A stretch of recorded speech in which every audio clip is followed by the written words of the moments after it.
Welcome everyone. In this lecture of biophysics, we are going to discuss about the meaning of living, and the content of this lecture is from NCERT biology textbook of class 11. So, what is living? When you try to define living, we conventionally look for distinctive characteristics exhibited by living organisms. So, what are the distinctive characteristics? For example, growth, reproduction, ability to sense environment, and mount a suitable response come to our mind immediately as unique features of living organisms.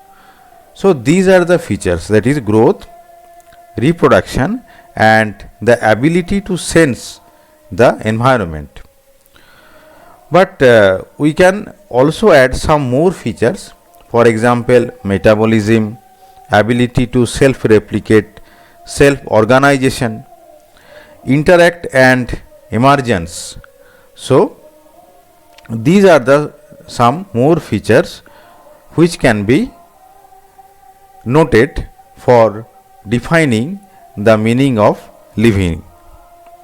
Now, let us try to understand each of the features. So, we know that all living organisms grow. Increase in mass and increase in number of individuals are twin characteristics of growth. So, this is very important, that is increase in mass. When living organisms grow, there should be some increase in the mass and increase in number of individuals. That is also can be recognized as growth.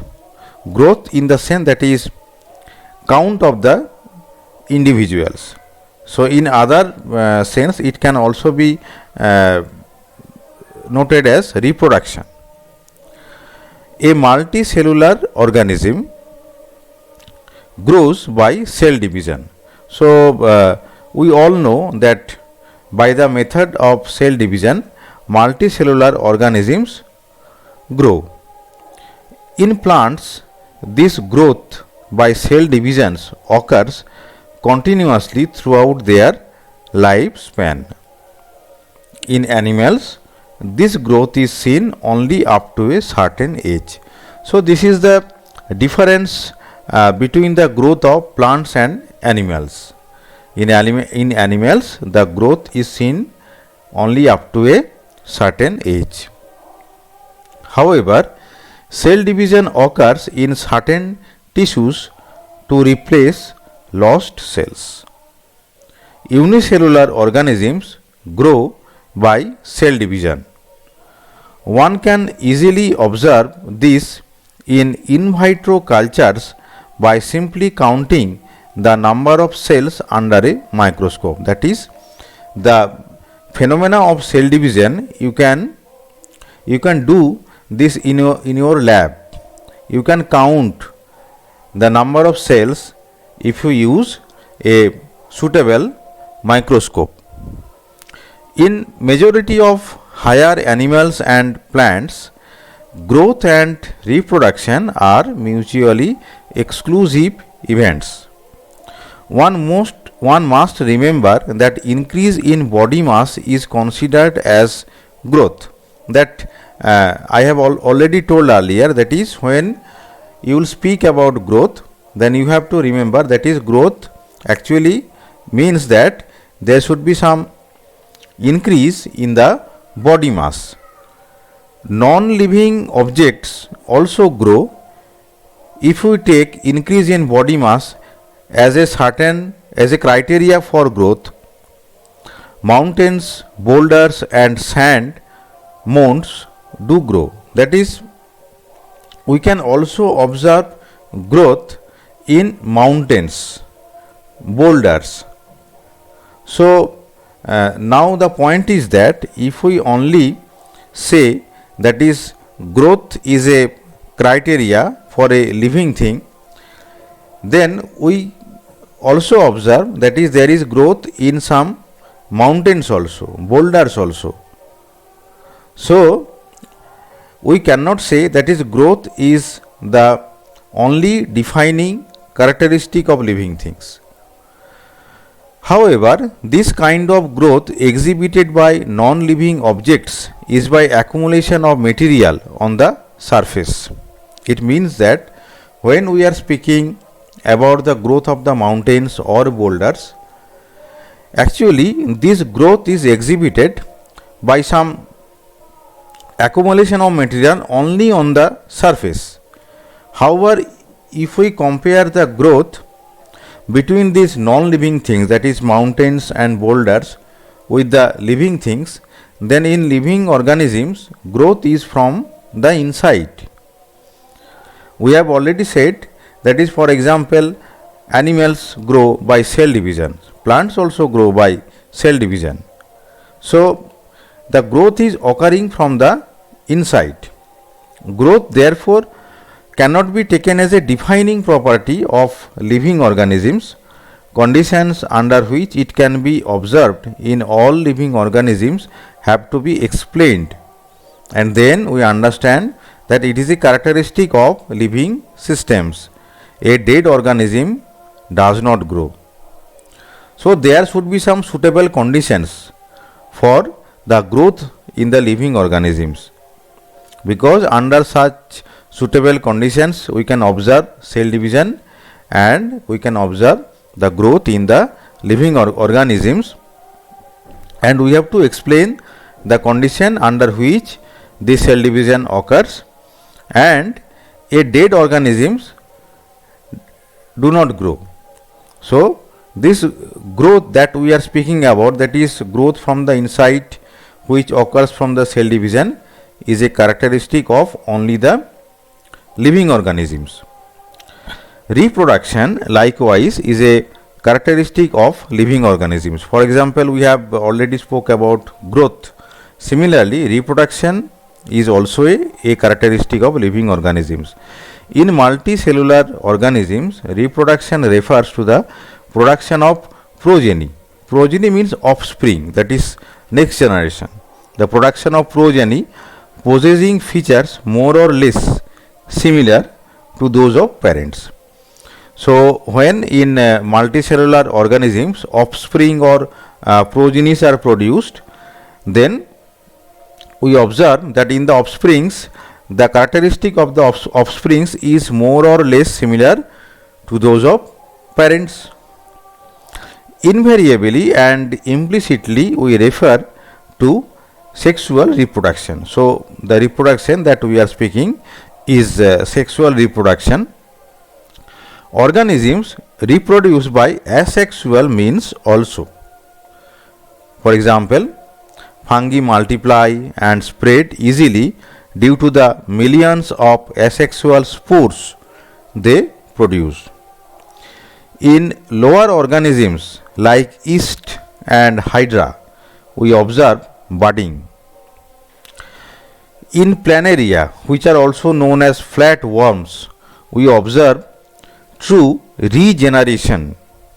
You just focus on the term regeneration. Regeneration means a fragmented organism regenerates the lost part of its body and becomes a new organism. So a new organism is created from the fragmented part of the organism or the lost part of the body, and it becomes a new organism. So that is known as the regeneration.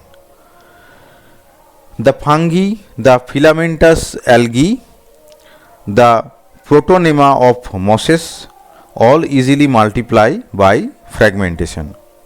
When it comes to unicellular organisms like bacteria, unicellular algae or amoeba, reproduction is synonymous with growth, that is increase in number of cells. So it is the very important feature, that is in some particular organisms, for example like bacteria, unicellular algae or amoeba, reproduction is synonymous with the growth. So here reproduction or growth means the increase in the number of cells. We have already defined that is growth as equivalent to increase in cell number or the mass.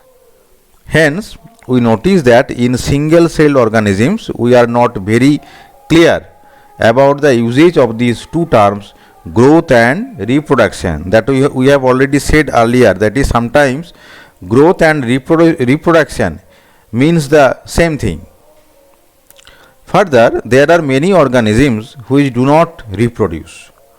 For example, mules, sterile worker bees, infertile human couples also. So sometimes we observe that many organisms do not reproduce. Hence, reproduction also cannot be an all-inclusive defining characteristic of living organisms. Of course, no non-living object is capable of reproducing or replicating by itself. So it is sure that is non-living object, no non-living object is capable of reproducing or replicating. Only living things reproduce, but sometimes as we observe, that is some of the organisms do not reproduce. That is why we are saying in this way, that is reproduction also cannot be an all-inclusive defining characteristic of living organism, but it is sure that is it is observed in living organisms.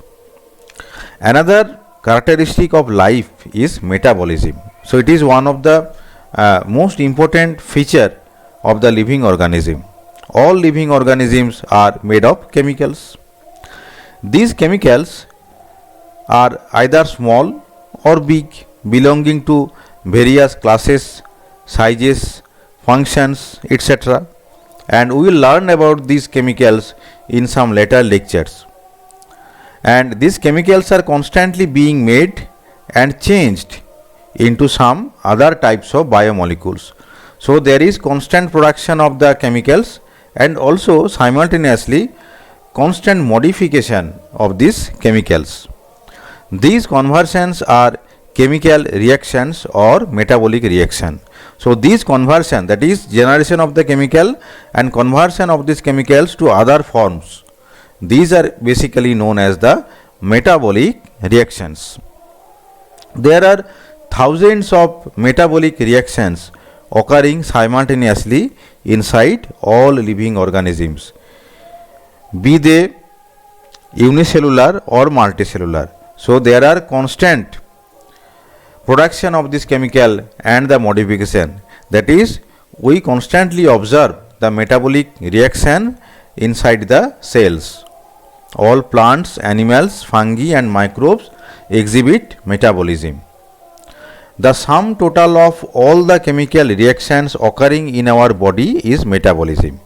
So, in a single word, metabolism, by metabolism we mean that the sum total of all the chemical reactions, every chemical reaction that is taking place inside the cells in the living body is known as the metabolism.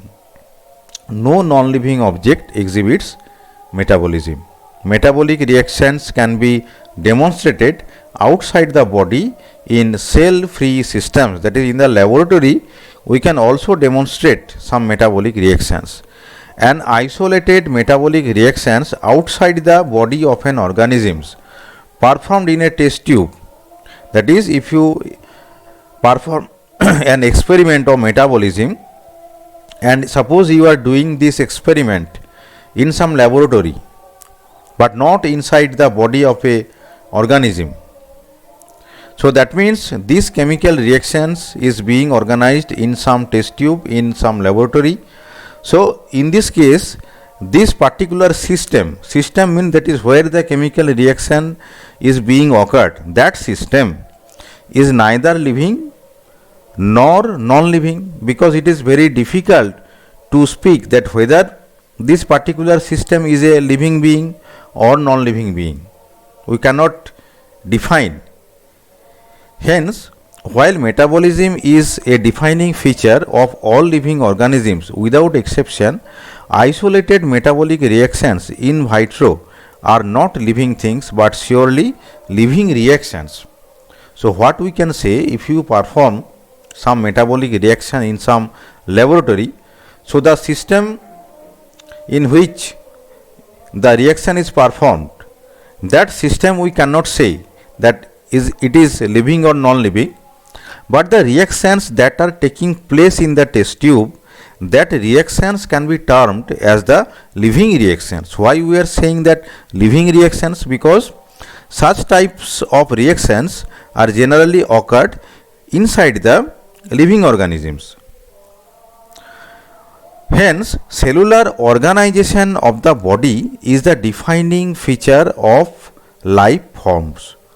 So, this sentence is very important, because you see that we cannot say that is metabolic reactions are the all inclusive defining feature of the living organisms, because metabolic reactions can also be performed in the laboratory. That is why we are saying that cellular organization of the body is the defining feature of life forms. Why? Because cellular organization controls all these features. For example, suppose the features that we have already said, that is growth, reproduction, metabolism, every features that are being controlled by the cellular organization of the body. That organization, that is organization of the cells, controls all the mechanism of the living being, that is growth, reproduction, metabolism, everything is controlled by the cellular organization. Perhaps the most obvious and technically complicated feature of all living organisms is the ability to sense their surroundings or environment and respond to this environment stimuli, which could be physical, chemical, or biological. We all know that we respond to the environmental stimuli. For example, suppose when some light falls on our eye, we are able to see. So, with the help of touch, we can specify different types of objects. We can hear the sound, we can smell. So, these are the process by which we respond to the environmental stimuli, and this stimuli may be physical, chemical, or biological. So, the main thing is that we have, that is the living organisms have the ability to sense their surroundings or the environment. We sense our environment through our sense organs. There are different types of sense organs that I already told. We have our eyes, we have ears, we have nose, we have skins. Plants respond to external factors like light, water, temperature, other organisms, pollutants, etc. That is, plants also can respond to the external factors like the animals. All organisms from the prokaryotes to the most complex eukaryotes can sense and respond to environmental cues.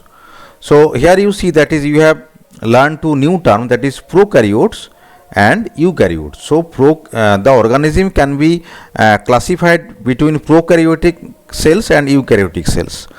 Prokaryotic cells such as bacteria consists of a single closed compartment that is surrounded by a plasma membrane, and it lacks a defined nucleus and have a relatively simple internal organization, whereas eukaryotic cells contain a defined membrane bounded nucleus and extensive internal membranes that enclose the organelle. So, this is the difference between the prokaryotic organisms and eukaryotic organisms.